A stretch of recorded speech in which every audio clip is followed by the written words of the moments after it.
Station Houston on Space to Ground 2. Atlantis crew on the ISS, this is Houston. Are you ready for the event? We're ready. CBS Radio, this is Mission Control Houston. Please call the Atlantis crew on ISS for a voice check. Hey, good morning, Atlantis crew. This is CBS News Radio at Kennedy Space Center. How do you hear us? We have you loud and clear at the Kennedy Space Center. Well, good morning, Commander Chris Ferguson, pilot Marine Colonel Doug Hurley. It's Peter King and Bill Harwood at KSC, and Bill's got our first question.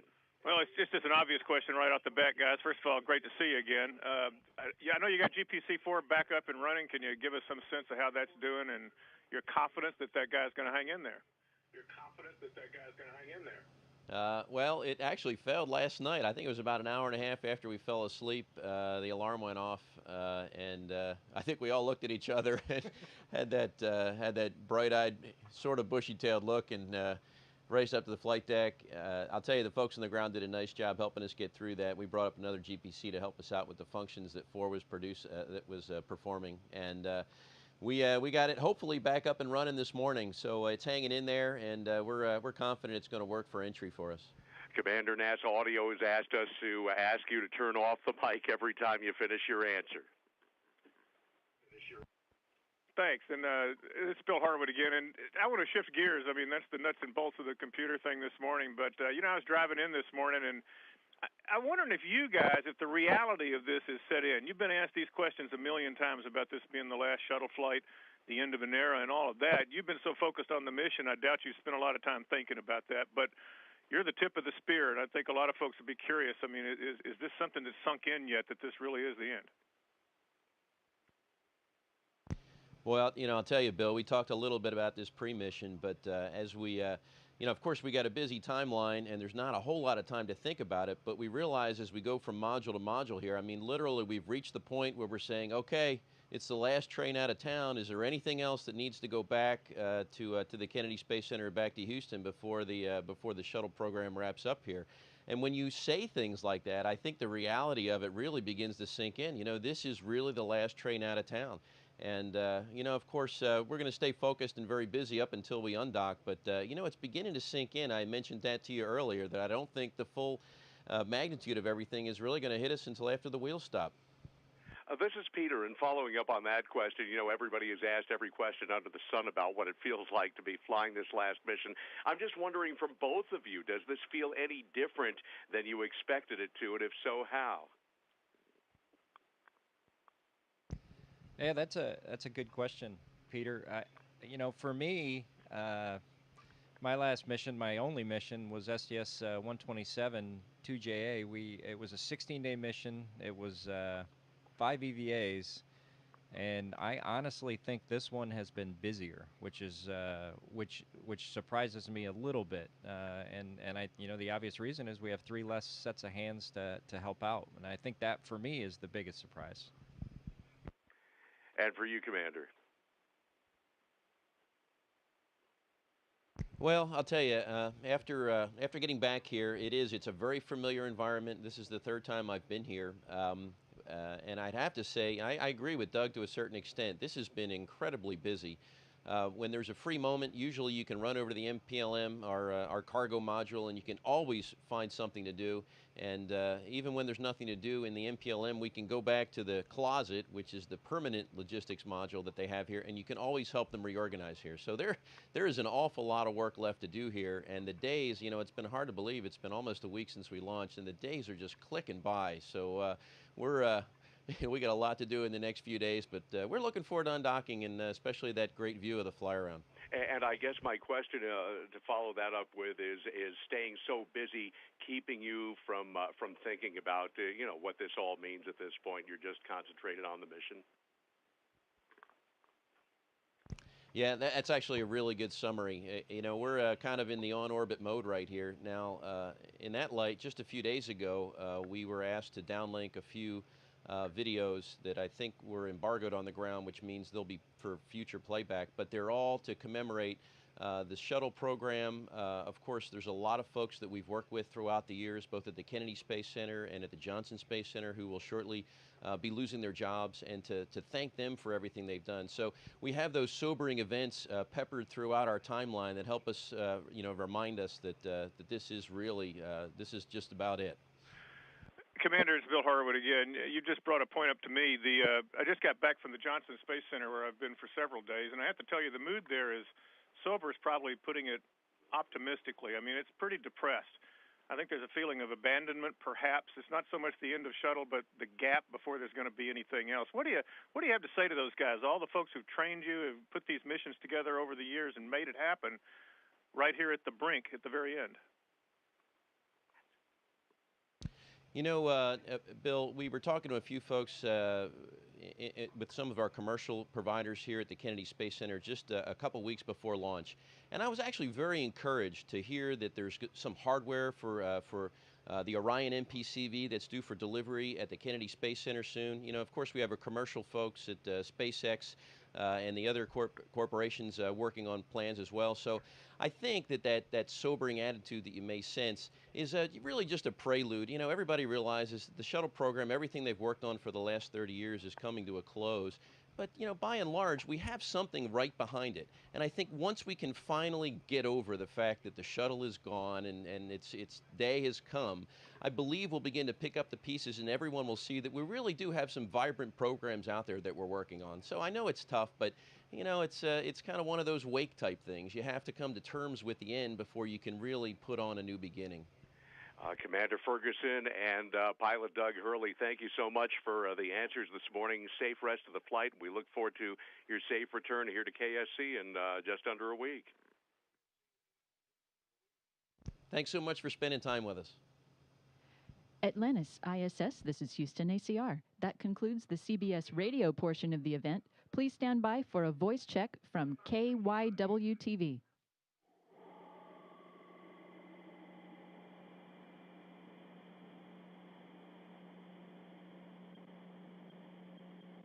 Crew, this is Philadelphia. Can you hear us?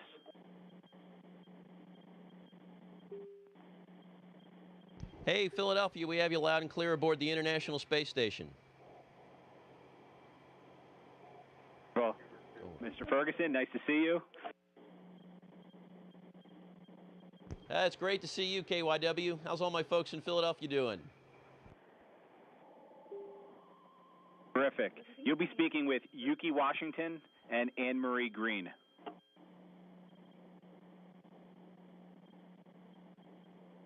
Stand by, we're 10 seconds away.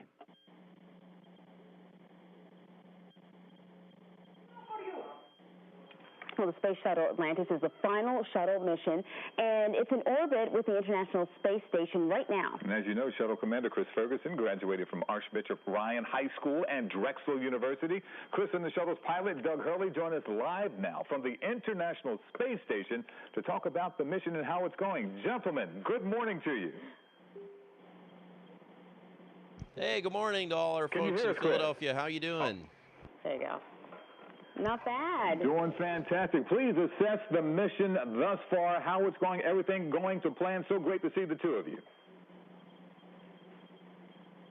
Oh, absolutely. We've had a great time up here. From the last that the ground control folks told us, we're well ahead in what we call transfer, the very act of getting all of our cargo, the 10,000 pounds of food and supplies that we brought up to sustain the International Space Station. We're well ahead in transferring that over, so I'm happy. We've had some minor glitches with our general purpose computers, but we're recovering from them as well. So, you know, if I had to summarize, I think the mission's going really well. Well, Chris, Yuki and I were joking that we read that you guys got a chance to sleep in for about an hour, and we were joking that we could not sleep in if we knew that something was wrong with the computer. We'd be a nervous wreck. You know, the first thing they had us do after we woke up was get to work trying to fix it. So I'll tell you, we got a great support team in Houston on ground control there, and they did a great job. We got the computer up and running, and we think it's going to work good for re-entry in about a week or so. Fantastic. Now, Doug, I understand that you are from New York. How does a New York area fan get along with a Philadelphia area sports fan up there in tight quarters in space? Everything going okay? It's going pretty well. We've had a couple discussions about the Yankees and the Phillies, but nothing that resulted in any fisticuffs yet. All right, let's keep it that way. Hey, gentlemen, when the shuttle lands and this thing is all over, what's the next step in space exploration, and what do you think and what do you want your roles to be in it in the future? Well, there's a lot going on. We're going to continue to man the International Space Station at least for the next decade. So we've got folks training and working there. So there's an opportunity to fly again in space doing that. We've also got our Orion MPCV crew vehicle that we're working on at NASA. We've got commercial providers eventually working on commercial transportation to and from the International Space Station. And, I think Chris and I just, we would like to contribute wherever we can. We love the space business. We've flown our entire lives, and we'd like to continue supporting that if we can. Beautiful.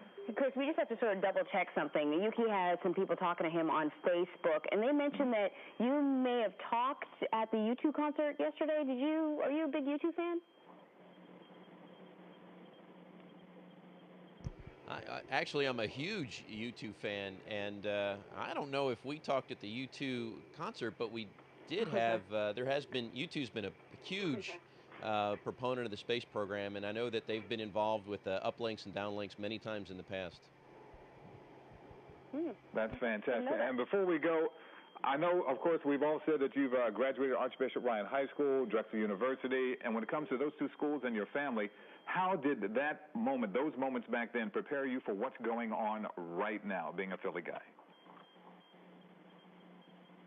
I got a wonderful education there in Philadelphia. That's where I developed a love of science and math. Drexel University, and actually I have a little piece of the Fells Planetarium from the Franklin Institute on board. So all places I loved to spend time when I was a child, and developed, like I said, a love of flying and a love of math and science. So it's a great city for technology, and I miss it a lot. Oh, gentlemen, we thank you so much for your efforts and your contributions to the space program, to you and the team and the rest of everyone up there. Continued success, and keep those Yankees-Phillies conversations to a minimum. We'll see you when you get back down on terra firma. Right. Take care. Godspeed. Take care. Have a great day. Atlantis ISS, this is Houston ACR. That concludes the KYW-TV portion of the event. Please stand by for a voice check from the Associated Press. Atlantis Station, this is the Associated Press. How do you hear me? We have you loud and clear aboard the International Space Station. Well, good morning. Talking to you from the Kennedy Space Center today. My first question for you, Commander. I'm wondering how unsettling was it to be awakened by the alarms last night, and how worried are you about the general state of the computers, considering this is the second such failure? Yeah, it's kind of interesting. Of course, the alarm went off about an hour or so after we fell asleep, and I think that's when you're in your deepest state of sleep. So we all woke up and looked at one another, and we're wondering really what was going on. But we were up in the flight deck in no time, and I'll tell you, the ground support team on the ground there, the Orbit 3 shift, who usually works while we're sleeping, they were all over the problem, and they had us put some corrective action, and we were back in bed in probably about a half hour or so. And then this morning, we again, working with our ground control folks in Houston, got that general purpose computer up and running. So we're very optimistic it's going to work for entry. Of course, we had an earlier problem with one of our GPCs as well. So we're doing well here, and I'm confident everything's going to look good when we undock in a couple days. Well, thank you. I know the two crews gathered last night aboard Atlantis for a special dinner. Was that the all-American meal with the chicken and beef brisket? And was there any chat during the dinner about this being the last shuttle flight? I'm just wondering if that sort of put a damper on the festivities.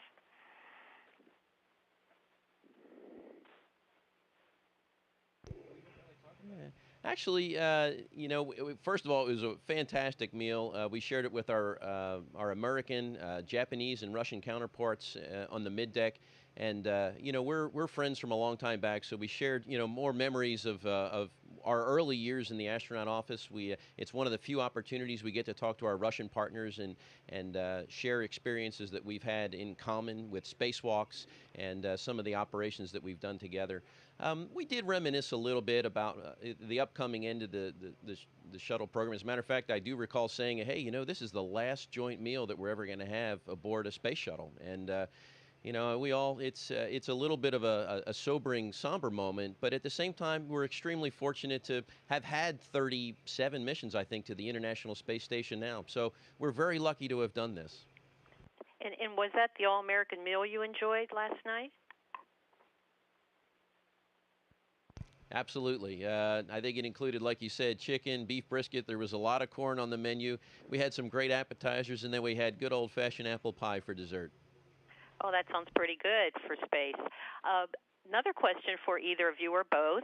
Yesterday, NASA announced that Steve Lindsay's last day at work is today, and I'm wondering, do you anticipate a lot more astronaut departures in the coming weeks following your mission? And what about you two? Are you both going to be sticking around for the duration?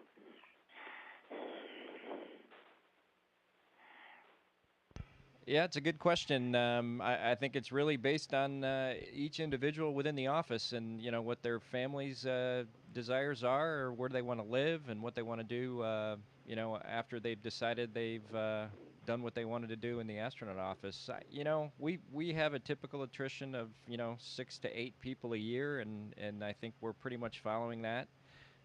You know, for me personally, you know, and we talked about this before, I'd love to stay around and help out. You know, we still have plenty of flying opportunities aboard the International Space Station, and then, you know, we've got a chance to develop a new vehicle that's going to go beyond low Earth orbit. So, I mean, from my standpoint, it's a pretty exciting time to be here and continue to contribute and use the experience that we've gained on these shuttle flights to press forward. Commander, you haven't changed your plans to stay with NASA, have you? No, I have no plans. The last 9 months have been extraordinarily focused on this mission and this mission alone. You know, with regard to the attrition, a lot of our office, probably about a third of our office, was former military pilots. And, you know, pilots like to do what pilots like to do, and that's fly airplanes. And there will be a gap here of several years where, you know, a pilot is going to want to do what a pilot wants to do. And I can certainly understand everybody has their own personal preferences.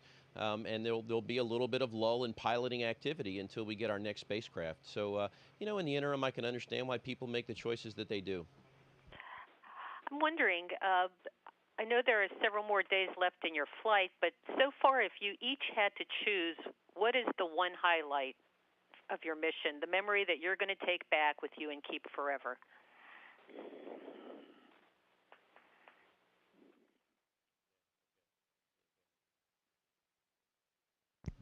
Well, I actually have two. The first would be the EVA we did the other day where Sandy and I were running the space station robotic arm from the cupola, and to have both Mike and Ron fly right out in front of us, you know, within feet, you know, it really seemed like it was out of a science fiction movie. You know, you could see the expression on their faces as they're riding the arm wherever they were going.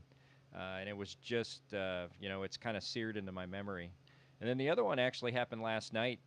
We were flying west of Australia, kind of at the bottom of our orbit, and saw an incredible Southern Lights aurora.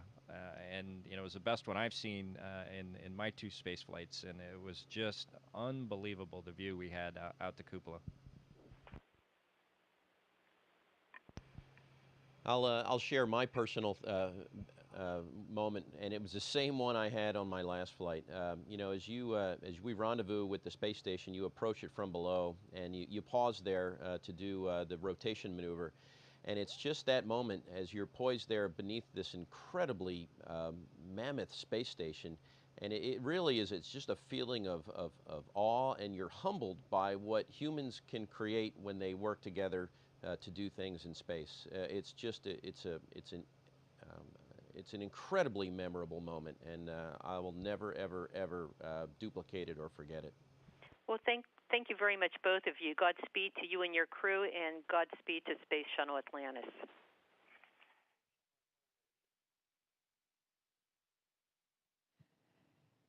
Atlantis ISS, this is Houston ACR.